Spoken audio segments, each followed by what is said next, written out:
बिस्मिल्लाहिर्रहमानिर्रहीम। अस्सलाम वालेकुम नाज़रीन, आप यूट्यूब चैनल देख रहे हैं। मैं इमरान खान। सिचुएशन जो है जिस तरफ जा रही थी वहां से उसने रुख बदला है और इसके पीछे बहुत ज्यादा एक्टिविटी हुई है। यानी अगर आप गुज़िश्ता 15 से 20 दिन का जायजा लें तो चीजें जा रही थी मुज़ाकरात की तरफ, चीजें जा रही थी हल होने की तरफ।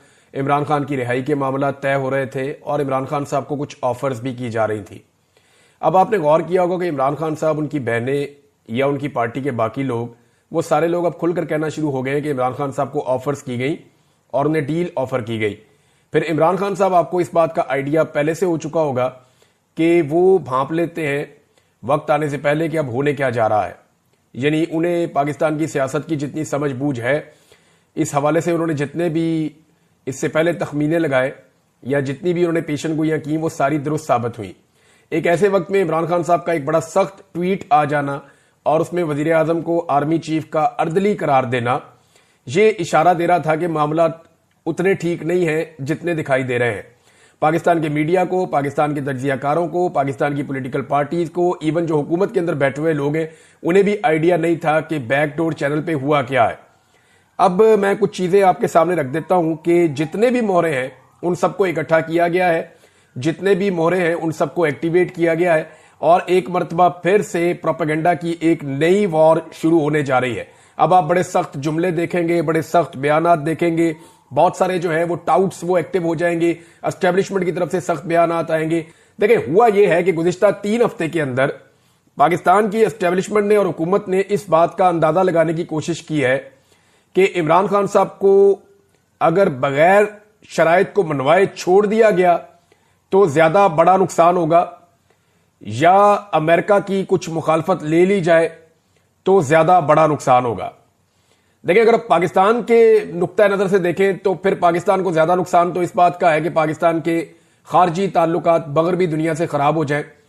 लेकिन अगर इमरान खान साहब बाहर आ जाते हैं और इमरान खान साहब के साथ ताल्लुकात को नॉर्मलाइज नहीं किया जा सकता या इमरान खान को अपनी शराइत पे नहीं लाया जा सकता, तो फिर अजारादारी के लिए बड़ा नुकसान हो जाएगा। मैं आपको सिंपल ये कहूं कि पाकिस्तान में पाकिस्तान की एस्टेब्लिशमेंट का तोती बोलता है। पाकिस्तान की एस्टेब्लिशमेंट बहुत ताकतवर है। पाकिस्तान की एस्टेब्लिशमेंट जिसको चाहती है मावराए कानून जेल में डाल देती है, जिसे चाहती है वो जबरी तौर पे लापता कर देती है, जिसे चाहती है वो उसे इक्तदार में ले आते हैं, जिसे चाहते हैं उसे इक्तदार से निकाल देते हैं। पाकिस्तान की एस्टेब्लिशमेंट के बहुत बड़े बड़े कारोबार और बहुत बड़े बड़े स्टेक्स हैं जिनके बारे में अब सारी दुनिया जानती है, कोई ढकी छुपी बात तो है नहीं। तो उन्होंने असेसमेंट इस बात की है कि इमरान खान और इमरान खान की पॉलिसी में ज्यादा नुकसान पहुंचाएगी या अमेरिकन पॉलिसी में ज्यादा नुकसान पहुंचाएगी। तो अभी जो बज़ाहिर दिखाई दे रहा है कि वो किसी नतीजे पर तो नहीं पहुंचे, लेकिन उन्होंने ये तय कर लिया है कि अगर इमरान खान साहब कुछ शराइत नहीं मानते तो फिर इमरान खान साहब के साथ किसी किस्म की बात नहीं होगी। दूसरी जानिब इमरान खान साहब शराइत मान ही नहीं रहे। इमरान खान साहब का जो स्टेटमेंट है उसमें आपने देखा, उन्होंने कहा जी 10 साल का मंसूबा है, 2 साल गुजर चुके हैं। हालांकि इमरान खान साहब की हुकूमत को गए हुए तो तकरीबन 3 साल होने वाले हैं, तो उन्होंने 2 साल क्यों कहे, इसके ऊपर आप गौर करें। लेकिन इस पे गौर करने से पहले मैं आपको एक स्टेटमेंट उस शख्स की पढ़ के सुनाता हूं जो ज्यादातर खबरें लेकर आते हैं एस्टेब्लिशमेंट से और एस्टेब्लिशमेंट के माउथ पीस के तौर पे धमकियां लगाने का काम भी जो है वो उनका दिन रात जारी रहता है। तो जनाब, है तो ये एक सहाफी, लेकिन इन्होंने एस्टेब्लिशमेंट के बिहाफ के ऊपर पाकिस्तानी कौम को बहुत धमकियां पहुंचाई हैं और बताया कि अब क्या होने लगा है, डंडे बहुत तेज चलने वाले हैं, मजीद डंडा चलने वाला है। और बहुत सारी प्रेडिक्शन गलत साबित हुई, बहुत सारी सही साबित हुई है। लेकिन एक चीज जो है वो जो अब कही गई, ये बहुत इंपॉर्टेंट है, मैं आपको पढ़ के सुनाता हूं। पैगाम जो है वो ये पहुंचाया गया कि इदारा अपने चीफ की पॉलिसी से चलता है। मैं आपको गारंटी देता हूं 95% लोगों को आज की एस्टेब्लिशमेंट का पता ही नहीं है। तो दंगे होकर इलेक्शन नहीं मिलेगा, वो जमाने गए, घोड़े दौड़ाएं। जरा चेक करें आज की एस्टेब्लिशमेंट के अंदर आपके लिए जज्बात क्या हैं। 2027 तक तस्फिया नहीं होगा, ये जनाब एक मुगीस अली साहब ने रिपोर्ट किया है। और लेकिन मैं आपको एक चीज बताता हूं, देखिए इसमें हमें जो गौर करने वाली बात है वो ये है कि 2027 का तस्करा क्यों आया और इमरान खान साहब ने 10 साल की बात करके 2 साल गुजरने की बात क्यों की।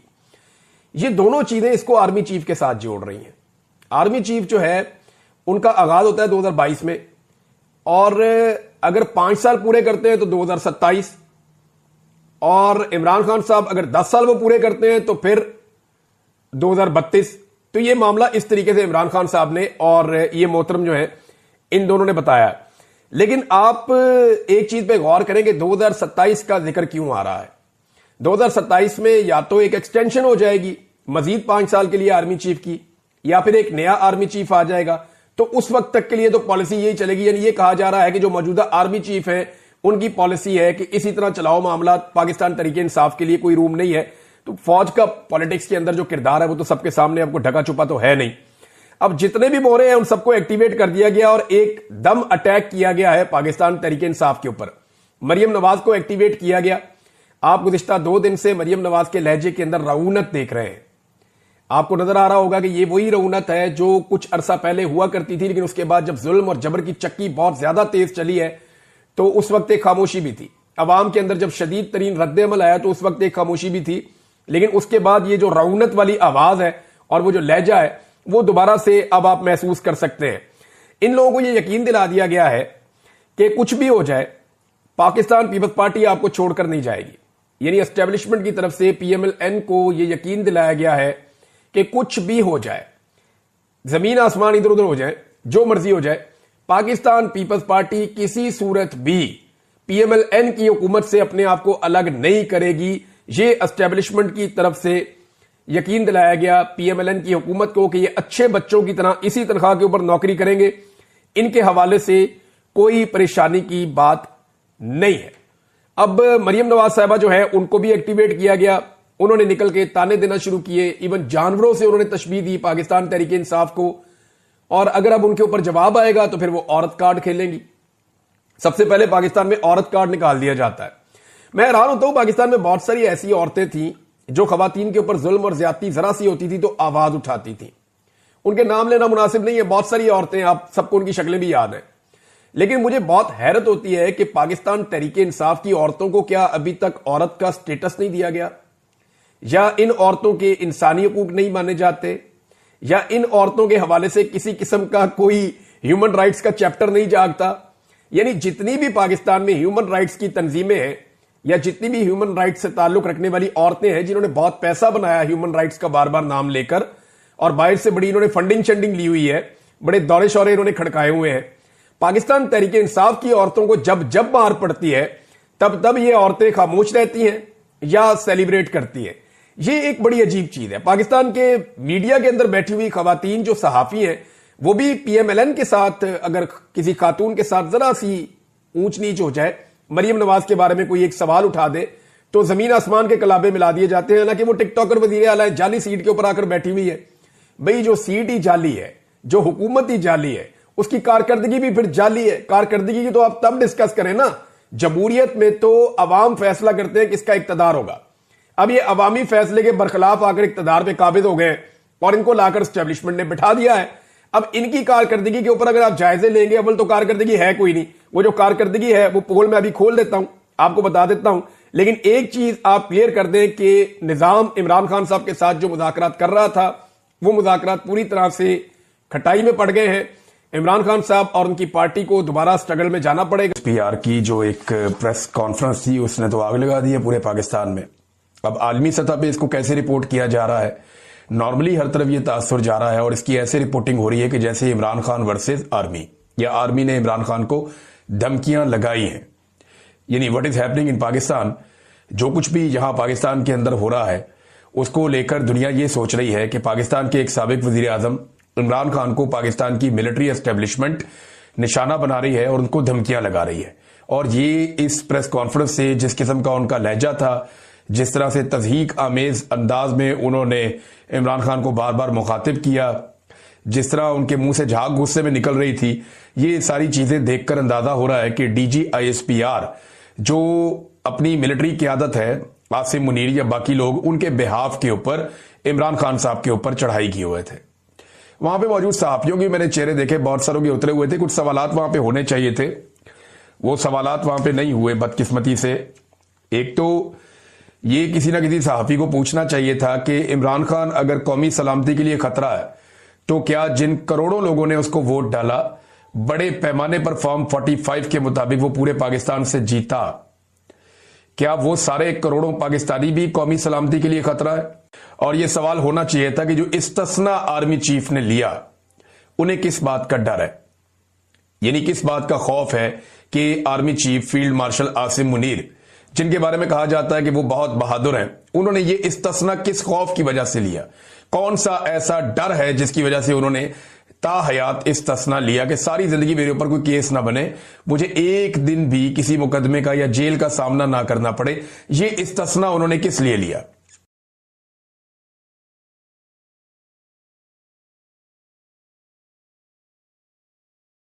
अब डीजी साहब ने कुछ चीजें जो उठाई है ना, उनका जवाब बड़ा तगड़ा आ रहा है। एक तो पहले आप ये देख लें कि खुर्रम ज़ीशान साहब हैं सेनेटर, इनका जो एक स्टेटमेंट है वो ये कहते हैं जी डीजीआईएसपी, पहले आप ये देख लें कि खुर्रम ज़ीशान साहब हैं सेनेटर, इनका जो एक स्टेटमेंट है वो ये कहते हैं जी डीजीआईएसपीआर 2% का एक तनख्वाहदार सरकारी मुलाजिम है। इस हरामखोर की इतनी मजाल नहीं होनी चाहिए कि 4 करोड़ लोगों के मुंतखब नुमाइंदा, जितनी बकवास तुम करोगे इससे 100 से ज़रब देकर वापस लौटाएंगे तुम्हें। खान ने सही कहा था कि तुम बेगैरत हो। ये जनाब खुर्रम ज़ीशान साहब का ये ट्वीट है, इन्होंने जवाब दिया। पाकिस्तान तहरीक इंसाफ ने कुछ टेक्निकल चीजों के जवाब दिए हैं। आसिम मुनीर ने 9 मई का फॉल्स फ्लैग मुल्क की मकबूल तरीन पार्टी तहरीक इंसाफ को कुचलने के लिए करवाया। 2 रातों में तहरीक इंसाफ से मुंसलिक 10,000 से ज्यादा लोगों को गिरफ्तार किया गया। यह कैसे मुमकिन था कि 10,000 लोगों को 2 रातों में बगैर तहकीक के गिरफ्तार कर लिया जाए? इसके बाद पार्टी को कुचलने का सिलसिला शुरू हुआ। मुल्क की सबसे बड़ी जमात की तमाम सियासी सरगर्मियों पर पाबंदी लगा दी गई। कोई तहरीक इंसाफ का परचम उठाता तो उसे उठा लिया जाता। अब ये सारी तफसीलात पाकिस्तान तहरीक इंसाफ ने लिखी। नीचे उन्होंने एक पोस्टर भी शेयर किया कि गद्दार कौन है, तारीखी हकायक पर एक नजर। यहां इन्होंने 3 बंदों की शक्लें दिखाई हैं। एक शेख मुजीबुर रहमान है, एक जनरल याया है, एक जनरल आसिम मुनीर है। अच्छा, शेख मुजीब के नीचे लिखा है अवाम का मुंतखब नुमाइंदा, जनरल याया के नीचे लिखा है अवाम के वोट का गासिब, आसिम मुनीर के नीचे लिखा है अवाम के वोट का गासिब। इमरान खान साहब की जो बहनें हैं वो भी अब मैदान में आ गई हैं और इमरान खान साहब की बहनों ने कुछ इंटरनेशनल मीडिया को इंटरव्यू दिए हैं। इसमें अलीमा खानम ने कहा कि इमरान खान साहब का जो पैगाम था, जो अडियाला जेल से उस दिन आया था बाहर, हमने उसको पहली मर्तबा एडिट किया था। यानी इससे पहले कभी हमने उसको एडिट नहीं किया। इमरान खान जो हमें जेल में बताते थे वो हम बाहर आकर बता देते थे। लेकिन इस मर्तबा यह हुआ कि इमरान खान ने जेल में इतनी ज्यादा सख्त बातें की कि हमने उनको नरम किया। आसिम मुनीर से मुतालिक बातों को खास तौर पे कि इनको नरम कर लेते हैं। लेकिन इसके बावजूद अगर आप वो ट्वीट देखें तो वो बड़ा सख्त ट्वीट था। लेकिन अलीमा खानम का यह मानना है कि क्योंकि इमरान खान की और हमारी मुलाकात जो है वो बग्ड होती है, यानी वहां पे उन्होंने सिस्टम लगाया हुआ रिकॉर्डिंग का और खुफिया आलात वहां पे नस्ब है, तो उनका यह मानना है कि वो जो रिकॉर्डिंग है वो कहीं आसिम मुनीर ने सुनी है और उसके रद्द-ए-अमल के तौर पे ये सब कुछ अब किया जा रहा है। फिर अलीमा खानम ने यह भी बताया कि हमें कहा जाता है कि दरमियानी रास्ता क्यों नहीं निकालते, तो हमने ये बताया कि इमरान खान 3 चीजों की बात करते हैं। नंबर 1 आइन की हुक्मरानी, नंबर 2 जमहूरियत, नंबर 3 इंसानी हुकूक। और ये तमाम मुतालबात इमरान खान अवाम के लिए करते हैं, अपनी जात के लिए नहीं करते। तो इन चीजों पे आप आ जाएं। इमरान खान को अपनी जात के लिए नहीं लेकिन पब्लिक के लिए बैठकर आप ये रास्ते निकाल सकते हैं। दरमियानी रास्ता यही है कि आइन की हुक्मरानी, जमहूरियत और इंसानी हुकूक। डॉक्टर उज़मा जो इमरान खान की बहन है, उन्होंने बताया कि इमरान खान का कहना है कि ज़हनी तशद्दुद जिस्मानी तशद्दुद से ज्यादा खौफनाक है। इमरान खान हमें हमेशा पहले मुस्कुराकर मिलते थे, लेकिन इस बार वो शदीद गुस्से में थे और तवील कैद तन्हाई में उन्हें रखा गया था। उसकी वजह से वो काफी डिस्टर्ब थे। अच्छा, इसमें मैं आपको ये बताऊं, जब किसी को आप जाकर जेल में ये बताएं कि आपकी बहन को बालों से पकड़ के घसीटा गया और मारा गया है और वो आपकी बहन भी सबसे नरम और मासूम हो, तो फिर बहुत गुस्सा चढ़ता है एक भाई को। और ये वही रिएक्शन है जो इमरान खान साहब ने दिया, लेकिन उनकी बहनों ने एडिट करके, यानी उसको नरम करके आसिम मुनीर के बारे में स्टेटमेंट को बाहर निकाला। अब इमरान खान की बहनें कहती हैं कि शायद आसिम मुनीर साहब ने वो रिकॉर्डिंग सुनी है और उसके बाद ये रद्द-ए-अमल आया है। नौरीन खानम जो इमरान खान की बहन है, वो ये कहती है कि मुझे डीजीआईएसपीआर की प्रेस कॉन्फ्रेंस देखकर अफसोस और दुख हुआ। फौज के नुमाइंदे का कोई लेवल तो होना चाहिए, यानी आप तो ऐसे लगे हुए थे जैसे गली में कोई लड़ाई हो गई है और आप अपना गुस्सा निकाल रहे हो, तो ये नामुनासिब है। अच्छा, एक बात और अलीमा खानम ने कही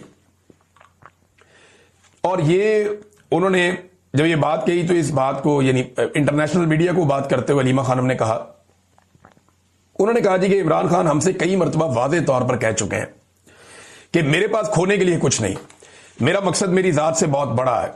वो कह चुके हैं कि मैं जेल में मरना पसंद करूंगा लेकिन इन फिरौनों के सामने नहीं झुकूंगा।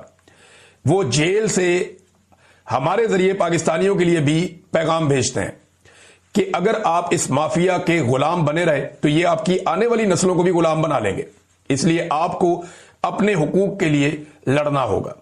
ये अलीमा खानम ने कहा। उसने कहा जी इमरान खान ने कहा कि मेरी जात से मेरा मकसद बहुत बड़ा है। ये है प्रॉब्लम, इसको ना सारे समझ लें कि इमरान खान ने वो फैसला कर लिया है जो एक दौर में जुल्फिकार अली भुट्टो ने कर लिया था। इमरान खान को अपना मकसद अपनी जिंदगी से ज्यादा बड़ा महसूस होना शुरू हो गया है और इमरान खान ये भी कह चुके हैं कि मेरे पास खोने के लिए कुछ नहीं है, यानी मैंने तो दुनिया की हर चीज हासिल कर ली है, दुनिया के बेहतरीन अवार्ड मेरे पास है, दुनिया के वो लोग जिन्हें मिलने के लिए लोग कतारों में खड़े होते हैं वो मुझे मिलने के लिए कतारों में खड़े होते रहे। तो इमरान खान ने कहा कि उसने तो एक भरपूर जिंदगी जी ली और कामयाब, और अल्लाह रब्बुल इज्जत ने उसे रोशनी भी दिखाई। उसके अंदर हम देखते हैं कि ईमान की भी ताकत बहुत ज्यादा। अब तो एक ऐसा आदमी जिसने जिंदगी भरपूर जी ली हो और वो कौम का सबसे बड़ा हीरो हो, वो ये फैसला कर ले कि उसके पास खोने के लिए कुछ नहीं है, और अगर अब मौत भी आ जाती है इस मकसद में तो कोई फर्क नहीं पड़ता, वो मरने के लिए तैयार हो, तो उसका तो कुछ नहीं जाएगा।